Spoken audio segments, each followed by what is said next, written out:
Welcome back to Turpentine VC, a podcast where we discuss the art and science of building successful venture firms, VC to VC. In today's episode, I sit down with Vinny Pujji, the managing partner of Left Lane Capital. Up ahead, we discuss Left Lane's unique positioning and how they can identify non-obvious companies to invest in. We cover their in-depth analysis process, as well as Left Lane's approach to fund construction and team building. Let's dive in. Vinny, welcome to the podcast. Thank you for being a part of it. Thanks for having me, man. I'm excited. So, Vinny, let's first dive into Left Lane. Talk about how Left Lane positions itself in the market. There's a lot of funds out there. You guys are doing something interesting. How did you think about where you wanted to play in the market and where is their opportunity? Are there other funds? I didn't realize it. Exactly. I say that half in jest, but half in a serious way. I think it's really odd and frankly a bit backwards when you see funds look at who's in the market and just think about how to pitch to LPs probably more than anything, and then how they can position to be different, and then last of all, what they're good at actually doing. We sort of started with stumbling into something, which is the phenomenon of internet companies rather than enterprise companies. And if we went back in time 30, 35 years ago, the tech investing industry was a real industry, but it was investing in a huge variety of stuff. And you saw a lot more of the semiconductor type of investors than the enterprise software investors. And then 20 years ago, you started seeing more and more enterprise software investors. And 10, 15 years ago, it was hard to find anyone who wasn't just doubling and tripling down on enterprise software. And our group, our partnership was at Insight Partners. And they're some of the best in the business in enterprise software. And I had done a bunch of enterprise software deals, including some more private equity style deals. But we saw a new wave of companies popping up just coincidentally, where they were oftentimes being built on this thing. And this was a pretty new thing 10 years ago. And at the same time, we saw even more traditional application software businesses being built in a different way, where it was a lot of what most people would call product-led growth, but it was marketing and product fueled growth rather than boiler room enterprise software, top-down, whatever you want to call it. And that required a different type of thinking and a different type of investor. And I have a ton of respect for firms like Vista, but that Vista playbook of, hey, here's where we're going to cut, here's how we're going to scale sales, it was not as relevant to this type of company. And so not out of some genius or strategy decision, we stumbled into this and we started helping these companies. And after a few years of doing it while at Insight, those founders started coming back to us saying, hey, nobody actually is running this type of analysis or making these recommendations. And that's when we sort of knew we had both product market fit, but also something that we deeply cared about. And I think it's very odd when people decide to start a firm when they don't have a moment like that.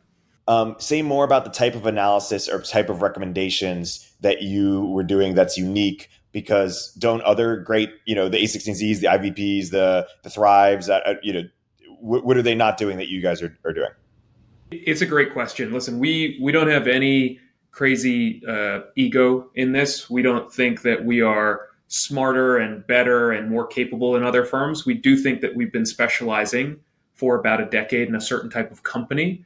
And I think specialization, like everything in life, compounds. And so when you've been specializing for a decade, we did 20% more correct, better, whatever analysis for every year for 10 years. And now we are sort of in a different league in the type of analysis we do. And I'll give you an example. I'll split it into first order, second order, and third order analysis. I think every firm with a pulse hopefully is doing first order analysis. That means looking at an income statement, taking what the company gives you and saying, hey, is this a good business? Is it healthy? Is it growing fast? Whatever your mandate might be.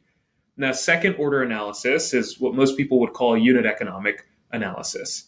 And hopefully if you're doing that level of analysis, you're also doing something to verify that the data is correct. And when I say that, I mean actually collecting some, let's say a raw transaction file, and you're building from that raw transaction file into a unit economic analysis where you say, hey, how much are you spending to acquire a customer? at what point are you paying back or breaking even on that spend, and how much life after payback do you have? And that'll tell you, sort of green light, red light, if you can keep pushing or if you sort of need to back off to maintain a healthy business. And I'd say that almost the entirety of the top quartile investors are doing that. Now, a lot of folks that are capital cowboys, or they're running around doing SPVs, or their family offices without a ton of specialization, they're not actually doing that analysis. They might be taking the company's LTV CAC analysis, but they're not doing that analysis from scratch. But I think people have learned how to do that. And, maybe it's not best split into quartiles, but I know a lot of groups that do that type of work. Now, the third order analysis, this is where we either create data that others don't have, or we ask for data that others don't know how to use. And an example of that is we will look at usage data. And usage data might be 50 or 500 million rows of data. Let's say I'm a mobile app company. Every time my users have opened my email, opened the app, what did they click on, how long was the session, etc. And we will actually crunch and analyze that usage data internally and then find patterns of some significance within that data. And it's not ever one size fits all. Trust me, we've tried to automate it, but there's a lot of nuance in that, because for one app, it might be the time that I open the app at that becomes the most predictive factor of if I'm going to retain or not. For another app, it's just what I click on in my onboarding survey that's going to be the most important predictor of am I going to retain or not. And so it's different company to company, but we always find fascinating things. If you look at a company like Calm, it might be, hey, if people are using you for a sleep meditation, they're going to retain better than if they're using you for a morning meditation. And for a company like Truebill, it might be, hey, if users are opting in to more than 3 bank connections, then they're going to retain way higher than people who just do 1 bank connection. And then that can help inform the company's roadmap. But most importantly, for our underwriting, it's actually helping us see around that curve. Like I could give you a bunch of data, you could do a bunch of analysis on it, but who knows if it's correct? Who knows if it's meaningful? We've done it enough times with a similar type of company that we know it's correct. And the other type of creating data is we'll actually run surveys, both third-party surveys against potential customers and first-party surveys against your customers, where we have the customer ID. And then we'll say, here's what this specific customer does. By the way, here's how often they open the app. Here's what they're using it for. And we're cutting this data in such interesting ways that we can actually help companies target the right customers and lean into the right types of growth, rather than, as you're growing faster and faster, what you usually do as a company is you just blindly broaden to wider and wider concentric circles of the market. And what do you know? The cost to acquire keeps going up, the retention keeps going down, and eventually you've acquired a bunch of customers at too high of a price, and you get into a dangerous territory. So that's the goal of our analysis, and that's what we've gotten the confidence to do over the past decade. That's a good explanation. Give us another example of a company you identified earlier than other investors via your methods. Like you identified this company was really working and it wasn't obvious. Oh gosh, probably half of our investments would fall under that. And as far as identifying a company, there's 2 completely sets of what we do. One of them, what I was just describing, is on the analysis of the company and making the right decision. The other side is how we find the company. So we speak with, 7,000 or 8,000 companies a year, and we have a very lean forward culture, and we try to get as close to 100% market coverage as we can. We spend millions of dollars on data and infrastructure to help automatically source these companies, but we are still a very human-centric model. So first of all, we have to find the company before we get the opportunity to even analyze it. And we have an investment that we just closed in India called Astrotalk. Astrotalk is an extremely unique business. They bootstrapped their business to over 100 million in revenue, extremely profitable. And I love to see things like that, because what they did is almost scoffed at by the typical tech coastal elite. This is a managed marketplace for astrologers. And a lot of people don't know this, but there's a huge percent of the global population that before they get on a plane, before they change jobs, before they enroll in school, before they break up with someone, before they date someone, before they marry someone, they consult an astrologer. And if you look at the actual content of what they're doing, they're really just sort of talking to someone, right? And at the very base level, it's kind of like therapy is how I would put it. I think a lot of investors, first of all, overlooked the company. It was so big that people absolutely knew that the company existed.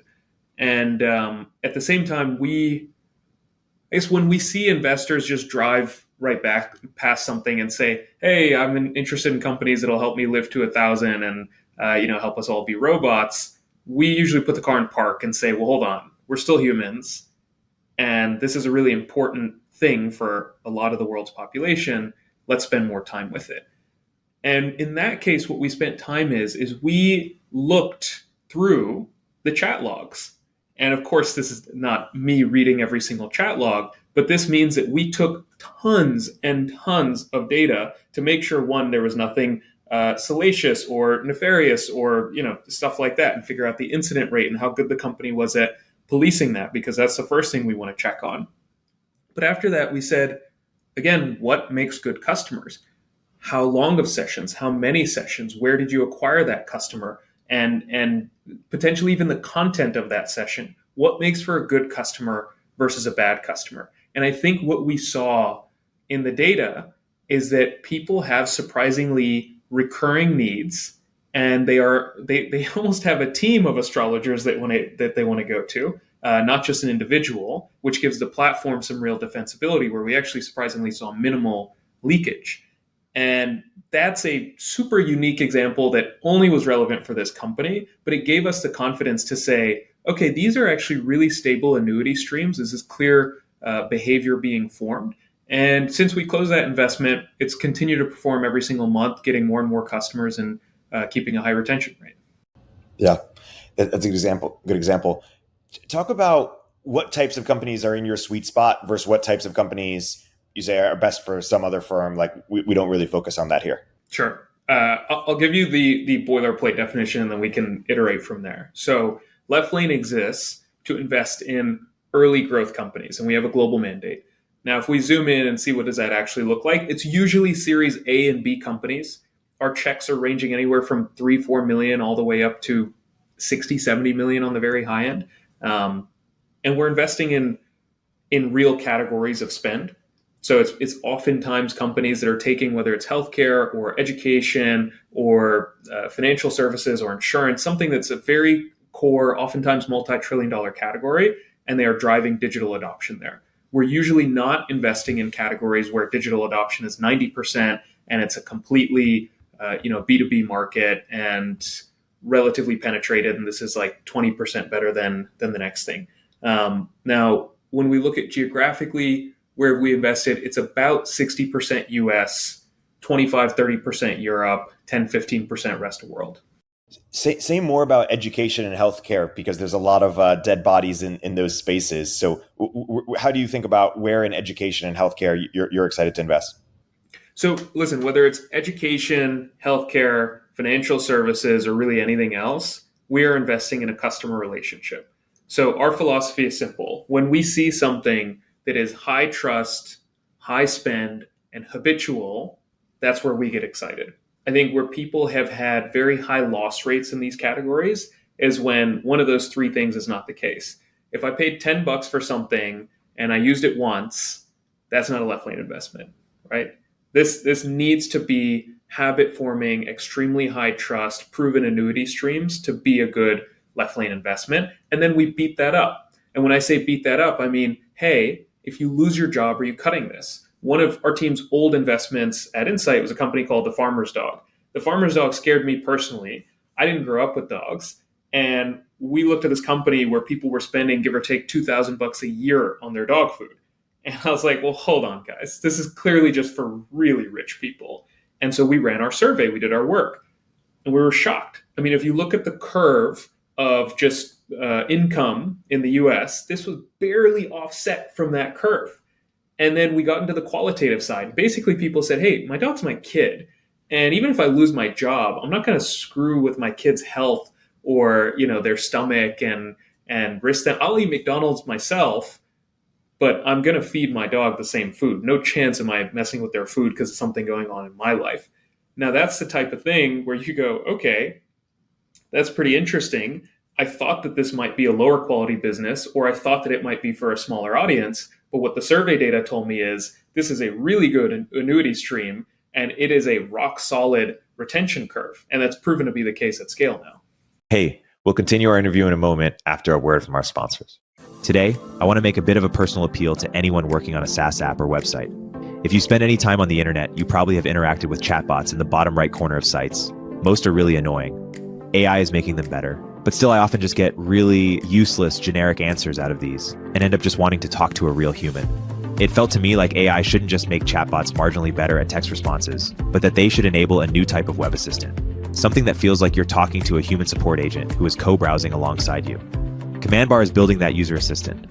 Companies embed it into their web app, mobile app, or website, and they get a fully generative chatbot that can give personalized responses that refer to a user's past chats, perform actions directly on behalf of the user, like looking up account info, and even start browsing alongside the user to show them how to do something, like a tour guide. It can also nudge users when they seem confused or frustrated. I love when I encounter CommandBar in websites. It's white labeled, but at this point I can tell right away.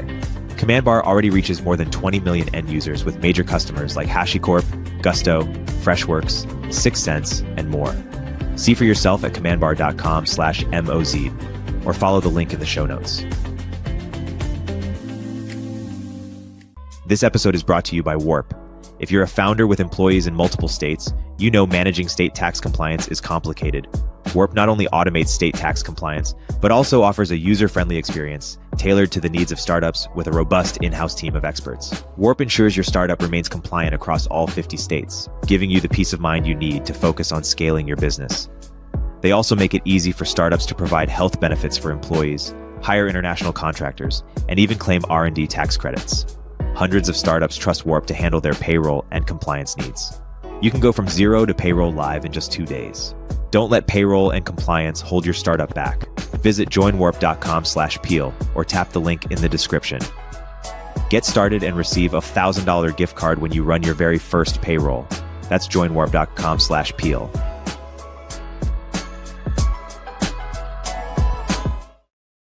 What are examples of education or healthcare businesses that you've invested in or might invest in? One example is we have a company here in New York City called Takai Tree in the healthcare space. And Takai Tree aims to solve a very simple problem. I think we have a few epidemics going on in the world in the United States, but one of them is a mental health epidemic. And the shame is there's a shortage of healthcare professionals to serve this problem. And so what happens, whether you're in Los Angeles, New York City, or anywhere in between, if you're a psychologist, the second you open your doors, good news for you, you're going to have a pretty full book of business in no time. But it is, and the reason why I say that is just to give an example of how this is a supply constrained market. And every market's different, but in this case, it is certainly supply constrained. And Takai Tree said, hey, these folks, they love treating patients. They don't really like the business side of what they do. Can we bring them onto our team, handle all the insurance side, basically the business building side of this, and have them instead be, our own sort of in-network providers for people to give affordable, oftentimes in-network care to people for their mental health issues? And the answer was yes. And so now they have hundreds of psychologists and even therapists on staff. And that's a very high trust, very high retention relationship. And, the business just raised another round of capital, but we backed them about, 3 or so years ago. And that was a perfect left lane investment because we had a lot of littles to look at. We had, sort of a managed marketplace dynamic, and we had very clear annuity streams, and that's sort of held up at scale. And what's an example of an education business that fits the criteria that you mentioned, whether or not it's in your portfolio? An example of an education business that fits the 3 criteria you mentioned. Oh, I think there are a ton of businesses in the education world that fit our criteria. Now, I split education into typically 2 buckets. There's the L&D type education, right? So that's typically for adults to upskill themselves. And then there's things that fall under K through 12 or your college education. And we've invested in both. The first investment that our team broadly made in that world was a company called Udemy. And I think we learned a lot through that experience. And Udemy has both a B2C and a B2B business. So I think we've learned interesting pros and cons. The tough thing, because you referenced that it's tough to invest in ed tech, the tough thing about education is depending on what society you are in, people sort of have beliefs around education, like it should be free or, provided by the state, or you don't need past a certain level. And I'll give you some examples. In India, it's typically been a great market for-profit education because societal importance put on education really high. Quality of public education varies based on where you are, but relatively lower. And that gap is what people are willing to spend. And so households are willing to spend a huge percent of their income on education. If you look at the US, still quite a good market, but that gap is a little bit smaller. And if you look at, depending on the European country, it might be a little bit smaller. And so we have companies in our portfolio. Actually, the first investment we made out of Fund 1 is a company called GoStudent. And with GoStudent, they said, you know what? We can build a really big business in Europe. We have no formidable competitors, and we're going to go build. And they've now built a multi-$100 million business just in Europe, where they basically said, hey, we are going to take this marketplace model, this managed marketplace model. We're going to sell subscriptions on the demand side. And on the supply side, we're going to take people who maybe wouldn't have otherwise been able to tutor, and we're going to make it really convenient for them. And oh, by the way, on the demand side, we're going to make it that much cheaper, that much more convenient. And we always do these surveys. When we did our survey on GoStudent, we found that the vast majority of customers had never done for-profit tutoring before. But this was just cheap enough, convenient enough that they did it. When you see a marketplace business that is bringing people into the market that weren't previously in the market, that's where Uber comes into play. That's where Airbnb comes into play. This is something that through price and convenience disruption or accessibility disruption is actually increasing the size of the market. So that's one example of many in ed tech where we've gotten super excited because we see something that's just better. Most of what we see in ed tech is frankly not interesting because students have wildly high adoption and fast adoption rates of technology, and they just churn through it. So we see a lot of interesting ed tech companies grow like this, and then just like that next new social media thing that you only log into for 5 minutes a day, it just drops off a cliff because summer, it freezes, everybody forgets about it, new school year, new product is out. And so there are a lot of things that fall under that bucket that have looked interesting. And don't get me wrong, we've missed a lot of things in that world, but that's not exactly where we feel comfortable. Yeah, that makes sense. Let's zoom back out to fund construction and how you think about fund construction at Left Lane. So you mentioned you get in at Series A or B. Why there instead of C or D? Or how many companies do you have per fund at Left Lane? Talk more broadly about the fund portfolio construction. So we invest in about 15 companies a year, give or take. And so what the funnel looks like is speak with 8,000 companies, do a deep dive on, 300 companies, put down 17 term sheets, ultimately invest in and win 15 of those deals. That's basically what the funnel looks like. We think about it based on time rather than based on fund. Because our team's resources aren't really constrained by fund. It's just based on hey, how many new investments are coming in? And then over time, how many positions are we exiting or are we stepping back from, whatever it might be. And ideally, those sort of reach a point of harmony where they're roughly 1-to-1. And if not, we'll make sure that we're staffed accordingly so that none of us is on 20 boards or something crazy like that. Now, what we think is something really interesting for our investors, which is an extremely high amount of diversity in the industries that we play in. So I think something we saw over the past few years is a steep correction in enterprise software markets, where the vast majority of enterprise software companies were suddenly hit with people cutting software budgets and pushing harder on price or slowing down on their growth and not needing the same amount of software. And I think it was fascinating for us to see because we didn't realize how sort of incestuous that industry was. So much of software is just sold to other software companies. And so when that little market takes a hit, it really takes a hit. Now, when we look at where we're investing in everything from coffee companies to pet food companies across really all major buckets of spend. And so we feel that we are diversified across sectors. So that's the first thing that we very purposely make sure we are offering our investors. The second thing is that because we are early growth investors, we are still doing that growth underwriting that I was describing, where we're getting in the weeds, granular, and opportunistically will position build in a lot of our portfolio companies. We basically want to go to the market and say, hey, we can offer you the best of both worlds. We can be your venture upside with your growth equity downside. And that's sort of how we were trained growing up at Insight Partners as well. And share more about team construction as you think about what is the right amount of partners, or share more about how you think about, okay, how do I architect a team to perform back the strategy? Yeah. Team, I care tremendously about. I've always been and I will always be involved in our analyst recruiting. And we are unique in that we hire people junior and we have a promote from within culture. And I think as a result of that and the training and the care that we put into that team, we have had an incredibly high employee retention rate. And I hope that continues to be the case for many years in the future. We have about a 40-person team.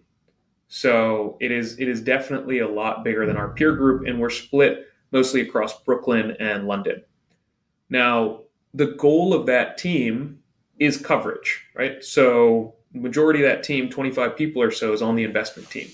And to a certain extent, we all have the same job, right? Go out there, hustle, find companies, evaluate companies, decide on investments, and win those deals.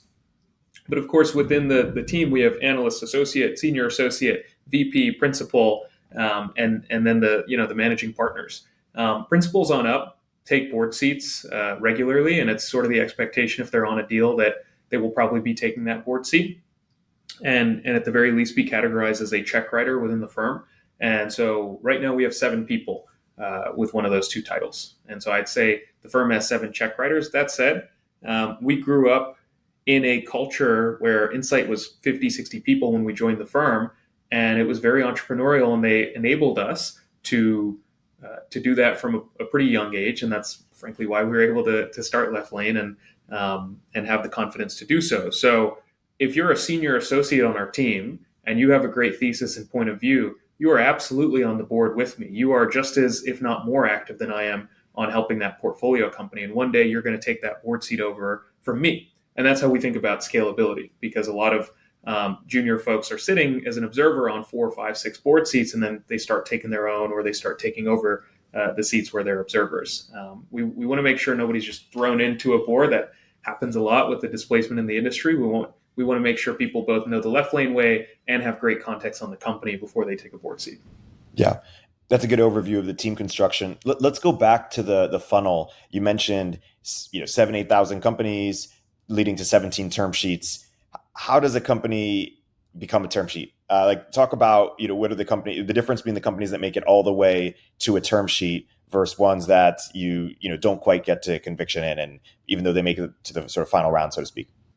And I had to remind myself of this when we were raising capital, because you can imagine raising a few $1 billion your first time around. You got a lot of no's. I mean, we got a lot of no's, and you take it personally. And I had to remember the advice that I give founders that I work with, which is this has nothing to do with you potentially. It may just be outside of their mandate.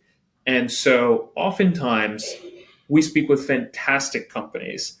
It's a little early for us. It's a little late for us. It's outside of our growth mandate. It's not in our core sectors. Or, and this happens later in the funnel, we sort of decide that there are better partners out there for the company. So if we do a bunch of work and we find a company's interesting, but when we look at the amount of risk on the business, we say, this is kind of a very typical venture profile where I'd say it's 50-50 if we lose all of our money or make money. That's an amazing fit for so much of our industry. That's not really a fit for what we've told our investors we're going to do. And sometimes we look at a great growth company. We say, gosh, this thing has high moats. It's a compounder. I think someone's going to make a 2.5x with their eyes closed, and it's only going to take them, 4 years to do so. That's an amazing investment for anyone who's a private equity, growth equity, family office. But it's also not what we're here to do. And so very often, I'd say probably 10% of the companies we speak with are really interesting businesses. But the number one reason why is one of those things where it's just, for some reason, this is just not interesting for Left Lane. And then when we really go down to that side of the funnel, maybe there's 50 companies a year, no more than 100 certainly, where we say, it's a great company, It could be a really good fit for us. Now let's figure it out. And the truth is that very few people admit is I think all of those 100 companies are great, right? And I think you could invest in all of those 100 companies. But ultimately, we have to find where people have passion. And where people have passion is not always predictable, I'd say. I mean, that's why robots haven't replaced my job yet, right? It's that gut feeling on the founder. It's maybe you had an experience in the market or you didn't or whatever it might be that's deciding, I think, that last rung. And that's the toughest one, right? We agonize over, we debate these things ad nauseum and we get passionate about it. That's where the job gets really fun from an intellectual and just an energy standpoint. Hey, we'll continue our interview in a moment after a word from our sponsors. Hey all, I'm hearing more and more that founders want to get profitable and do more with less, especially with engineering. Listen, I love your 30-year-old ex-FANG senior software engineer as much as the next guy, but honestly, I can't afford them anymore. Founders everywhere are trying to turn to global talent, but boy, is it a hassle to do at scale, from sourcing to interviewing to on-the-ground operations and management. That's why I teamed up with Sean Lanahan, who's been building engineering teams in Vietnam at a very high level for over 5 years to help you access global engineering without the headache. Squad, Sean's new company, takes care of sourcing, legal compliance, and local HR for global talent so you don't have to. With teams across Asia and South America, we can cover you no matter which time zone you operate in. Their engineers follow your process and use your tools. They work with React, Next.js, or your favorite front-end frameworks. And on the back end, they're experts at Node, Python, Java, and anything under the sun. Full disclosure, it's going to cost more than the random person you found on Upwork that's doing 2 hours of work per week but billing you for 40. But you'll get premium quality at a fraction of the typical cost. Our engineers are vetted top 1% talent and actually working hard for you every day. Increase your velocity without amping up burn. Head to choosesquad.com and mention Turpentine to skip the waitlist.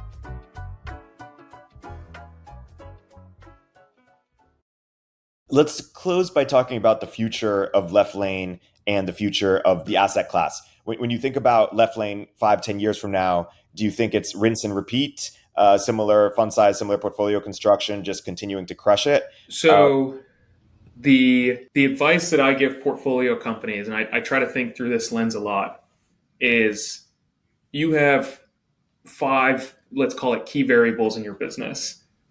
You need to hold 4 still and move 1 at a time. If you're moving all 5, that's a Rubik's Cube that nobody can solve. And to a certain extent, I think that we as a firm have found a great team size. We've found a great number of deals to look at. We found not the specific ways inherently, but the mentality in which we want to look at deals. And we sort of found the types of companies where we feel we are specialized. And so that means we can only play with one of those things. So over the next 5 years, you might not see or even 20 years, you might not see our fund size change. You might not see our team size change, but maybe you'll see we focus on certain countries a little bit more, and maybe we end up raising a separate fund for that. Maybe you'll see that we go a little bit later stage or a little bit earlier stage, but holding all those other variables the same. These are things that we've considered. The honest truth is, and I'm an open book type personality to the chagrin of our compliance team, but I have no genuine answer other than we sprinted to get where we are because we had a very clear vision in mind. Having worked together as a team at Insight Partners, we knew the amount of resources we needed across technology and team and just general bandwidth and the type of analysis we want to do. We're really happy where we are. If you talked to me in 10 years and I said, yeah, we do 15 investments a year, we raise $1 billion fund, I'd be thrilled. We really like where we are because we have so many other complexities with our job. I'd absolutely love to have minimal complexity in other sides of our organization. What about the asset class? Do you think there's going to be more money in venture or a thinning out? Like, what do you predict from the LP side? The LP side is a funny thing because LPs, when you are speaking with the less sophisticated groups, they're always the last ones to the party, right? So they're the ones that just started putting money into this asset class a few years ago. And LPs always sort of lag what the actual trend is. And to a certain extent, that's part of their job. But it's funny when we're deploying and we're doing some great deals now and over the past couple of years. And at the same time, what have been the trends in LP new commitments in the asset class? They went off a cliff when our market did as well. And I think it's fascinating. But the truth is, as I've spent enough time now with the LP side of folks, I think there are groups who I consider to be the highest quality groups that are ultra dedicated to this asset class, and they're going to keep investing in it no matter what. Maybe they end up downsizing by some 10, 20, 30%. But those fair weather groups, sometimes who can be extremely big checks, are probably saying, wait a minute, I just started investing in this asset class in 2020 and it lost me all this money. I hate this asset class. I'm going to go put all my money back into whatever they were in before, oil and gas or you name it. And you're always going to have those folks that lag by 5-10 years. And they're eventually going to get so much FOMO in 5-6 years that they come back to the asset class. And who knows, maybe there's another crash then, right? That's just the downside of being the last one into the party. I think in general, though, when you have a high interest rate environment, the bar gets higher. So the question I ask is for third quartile venture firms or growth equity firms or totally average private equity firms where they have been producing returns and they're actually very good at what they do. They've been outperforming public markets for the most part. Are they appealing to LPs? Because now when I speak with LPs, they're saying, hey, I'm either going to have my money in something that's near zero risk and is making me a steady Eddie return, or I need you to make me 25, 30% returns. There's no room for the private equity firm that's yielding me 12% because I can get 12% income producing. I don't need 12% illiquid, right? So just naturally, I think that's just going to change where people allocate their money. And then, of course, I mean, when I graduated college, nobody talked about or worked in VC or growth equity. And now half my friends from that same graduating class are either at companies backed by that asset class or investing in that asset class. So, of course, it overgrew itself. I think the number of professionals in the VC industry grew by 10x in the last 10 years. So it's absolutely outgrown itself and it has some right sizing to do. Let's segue into ChargeBee. Okay. What makes that company so interesting? What's innovative about it? Where does it sort of fit into the broader competitive landscape? Let's get into it. Let's get into it. I think stories are always more fun than bullet points, but maybe I can give you the best of both worlds here. So ChargeBee is a platform for billing. It is predominantly focused on recurring revenue businesses, and we've acquired 4 businesses over the years to expand from just being your billing solution to also being your analytics and your accounts receivable automation and your revenue recognition, and even to a certain extent your financing solution. So we're trying to expand from that initial entry point.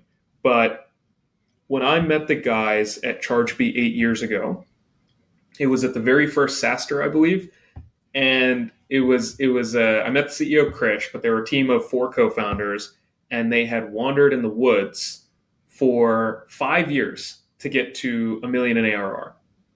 And then in the next year, as we continue to speak, they went from about 1 to 4. So first of all, I can't outsmart numbers. If a company grows by 4x with good efficiency, we found it interesting. But the bet we made, and I'll bring this back to your question, the bet we made was not against Recurly. It might have been a little bit against Zuora, and I'll offer some perspective there. It wasn't against Recharge or any of these other recurring billing providers. The bet was simple. More and more businesses are building on recurring revenue business models. Nobody wants to build billing software because it's extremely important and extremely boring to build. So no engineer wants to build it, just like no engineer wants to build an SMS platform, right? They want to use Twilio. And the bet was very, very simple. This market's growing. Nobody wants to build this stuff. And that worked. All their competitors have done well. New competitors popped up. They've also done well. Now, listen, we moved a little bit more quickly. We kept focusing on developers while scaling up. And when we made that investment, we were about 1/80th the size of Zuora in terms of revenue.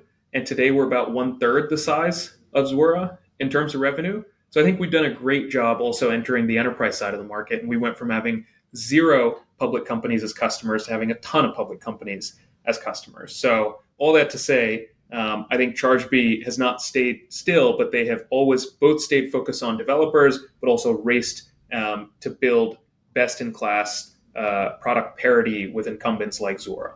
Can you say more about why Zuora or other competitors didn't kind of seize this opportunity? Or you said they weren't interested in it, or they weren't able to, or what kind of enabled ChargeBee to have this success? So ChargeBee can be used for a really wide range of businesses, but most businesses that use them are either recurring revenue agencies or tech-enabled services companies, or of course, software companies. And so they built a ton of tooling, integration, specialized around an asset class that frankly performed really well for the past 10 years. And so they rode that wave, and they always had that customer in mind. When we made the investment, we spoke with not only a ton of ChargeBee customers, we spoke with a ton of Recharge customers, we spoke with a ton of Zuora customers, et cetera. And the Zuora customers would tell us pretty interesting stuff, which is, hey, I just paid $200,000-300,000 for this piece of software. Wow, that's really high spend. That's your second biggest spend bucket. They said, yeah, we bought it 18 months ago. We spent another $300,000-400,000 on implementing it, but we're still not live. We said, you're kidding me. You spent $500,000 on getting this thing live 18 months ago, and you're still not implemented. And so when I say, there was some sort of bet against Zuora, and Zuora is, by the way, a profitable, over 400 million ARR business that's growing slowly, but they're still growing. If I had just looked at Zuora's performance, I would have said this is a bad market. But in this specific case, I said this is a 20-year-old piece of software that's not really software. It's actually a collection of software and automation tools that needs heavy consulting professional services to be implemented and go live. And so that gave us comfort that Zuora, for better or worse, wasn't either what we were playing for, and it wasn't going to kill us at ChargeBee. So then it became more a question of looking at our peer group. And here's where it gets tricky. That peer group was all doing well. Recharge was doing well in the Shopify space. Recurly was doing well in media and internet company space. And we sort of made the bet that they're all going to do pretty well. And again, these companies have all done pretty well. And I think that's okay. I think it's okay sometimes as an investor to say, okay, there are 3 companies that are pretty good. There are a handful of things here which make me most excited about this one: the developer focus, the freemium business model, the fact that their revenue retention was a little bit better. But the truth is, if we're being honest, we made our bet, and it was a bet because we could have bet on any of those players. What were the risks at the time that you identified? And more broadly, when you think about investing, what kind of risks are you okay taking, and what kind of risks are you not okay taking? So when you're investing in a 4 million revenue company, there's no shortage of risks. And so it's a great question of what kind of risks are you okay taking and what kind of risks are you not okay taking. We were okay taking risk around this market getting competitive. We were, and we saw that risk. We were okay taking risks around, hey, you know what, the founding team doesn't have every skill needed to scale this company up, but we felt that we could help them build out a management team. And I think that's been done to a great degree, building out the C-level team.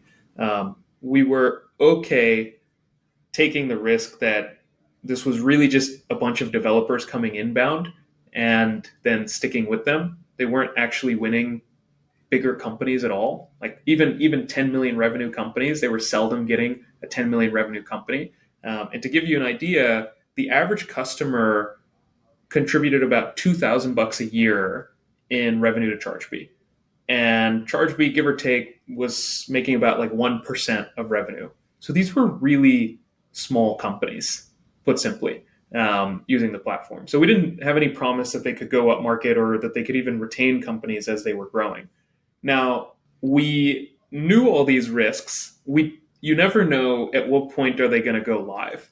And about a month or two after we made the investment, Stripe, who was our biggest partner, the vast majority of our customers were doing their billing through, or Stripe was their payfac. That was their way of collecting revenue. And we had a deep integration with Stripe. They were our sort of premium partner. They came out with their billing product. And our new customer ads in that freemium segment, which was basically the whole company, just went off a cliff. And we used to offer something like 100K in processing for free, and they said, "Hey, we'll give you $1 million in processing for free." And that really hurt. And what we did was shrank or didn't grow for the next few quarters. And over the next year and a half, we rapidly tooled to build for slightly more upmarket companies where it mattered that we had an interface and it mattered that we had certain integrations. And instead of capturing people as they were starting their company, which we still do, we started capturing people maybe when they were $1 million in revenue. And then even capturing people once they were sort of a growth company and they had a CFO and they were thinking about maybe going public or raising a growth round, something like that. Because there's really only 3 entry points when someone's going to even think about, am I going to change my billing software? We did that. So if you look at the average revenue per customer today is well over 10x the point at which we invested 6.5 years ago. So it's grown considerably. I would have not expected that so early in the investment, but it's because we had an oh shit moment and something that we thought might happen happened immediately. Yeah, that's a good overview. I want to go back to something you said about customer references and ask you more broadly how you conduct customer references. What's your process for doing that? How many do you do? How do you think about that as part of your? All right. So we conduct customer references in 3 ways. One of those ways is we just ask the company for introductions to customers. And we don't just say, introduce us to customers, because then they just introduce us to their best friends who happen to be customers who will never say anything bad about them. We say, introduce us to these specific customers that we see in the billing file. We want some old ones. We want some new ones. We want some that have churned, some that have upsold, and so forth. Then we leverage our network and we beg, borrow, and steal to get our own direct sort of back channel customer references. And one of those ways of getting that, by the way, is just using the expert networks. And so we, like every firm, we do pay and we use those expert networks. And then the third way is we actually survey.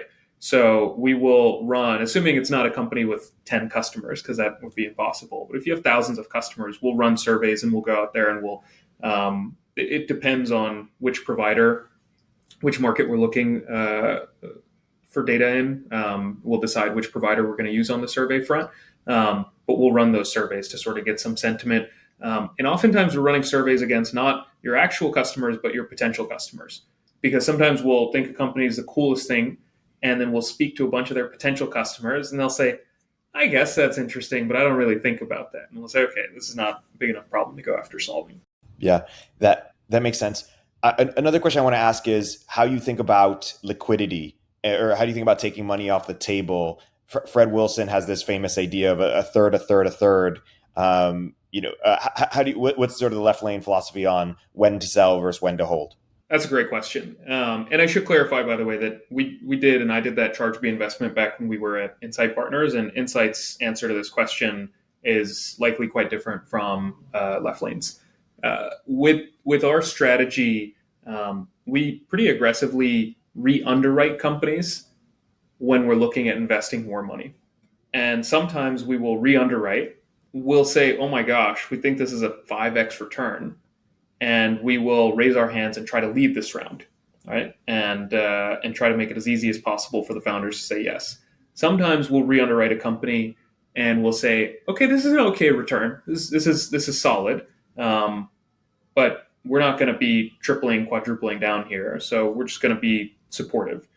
And sometimes we'll underwrite a company and we'll say, we don't get it. If we're ever saying we don't get it, or gosh, this is going to be 5-6 years and we're going to make 2x from here, that's when you have the discussion on when to sell. The unique thing about where we sit or our heritage is there are firms out there that were created by traders, people who came from public markets, and they are really quick about saying buy, sell, buy, sell, buy. We are still maybe a little bit human and company centric. And if it's going to significantly hurt a company, if we were to sell or kill a relationship, I'd say our discussion is a bit more nuanced and thoughtful than just, hey, I think this is a good trade. At the end of the day, we make the trade, but we make it in a way that's appropriate and timed in a way that it's not going to kill the company. Yeah. Gearing towards closing here, what else has surprised you about how the ChargeBee story has evolved, or what other lessons do you think we should take from the ChargeBee story? There are a lot of lessons in that. There's no such thing as one founder archetype that's going to work. I think that some of my former bosses will never admit this, but when they met the ChargeBee team, they kind of said, hey, these guys are from Chennai, India. They're relatively introverted and soft-spoken. And when you're so trained to invest in like the classic arrogant American loud persona, you can oftentimes undervalue, I think, a different personality. And in this case, I think a lot of the folks around the table, certainly not the people on the deal team like me, said, hey, we don't think these guys, have the ambition or anything like that. And there's one thing that Krish, the CEO, but also the rest of the team have, which is an incredible amount of curiosity. Krish wants to get better. He is super curious and dedicated. And ultimately, I think most people will tell you on what was the biggest predictor of if a CEO kept scaling and building the company bigger and bigger past 100 million in revenue and so forth, is sort of, are they just one way or another a cockroach, right? Like, do they just refuse to give up and they have something driving them? Now, most of us, most of the time, have fear driving us because that's our most primal and powerful emotion and driver. And that's okay for fear to drive you sometimes. Hopefully some of us have joy driving us, just absolute joy. And I find curiosity to be like a cousin of joy, where Krish is just studying and learning, and every conversation with everyone, he goes in with no ego and he's just humbly learning. And when I talk to him, he's like, man, this is so interesting. I never thought we would have a 100 million revenue business. Now I get to learn how to take a business public one day. And it's just joy and curiosity that's driving him.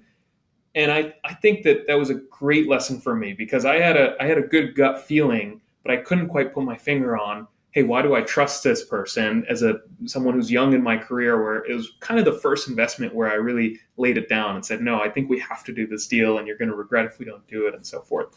That's one of 100 lessons that can be learned from ChargeBee. I think the biggest one that I take is you need to be able to explain what you do in one sentence, and people need to react in an extremely positive way, right? So when we would tell companies in our portfolio about ChargeBee, we'd say a one sentence line about they handle all your recurring billing, right?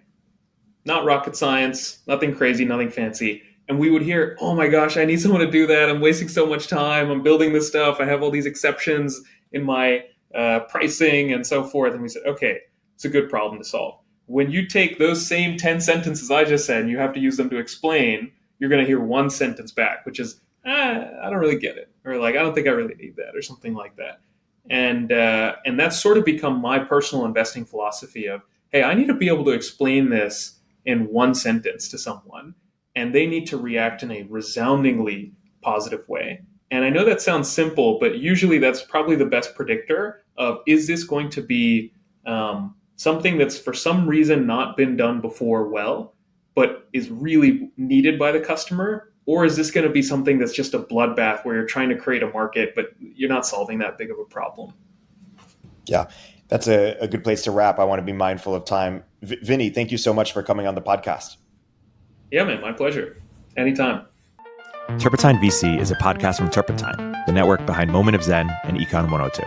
If you liked the episode, please leave a review in the Apple Store or rate us on Spotify.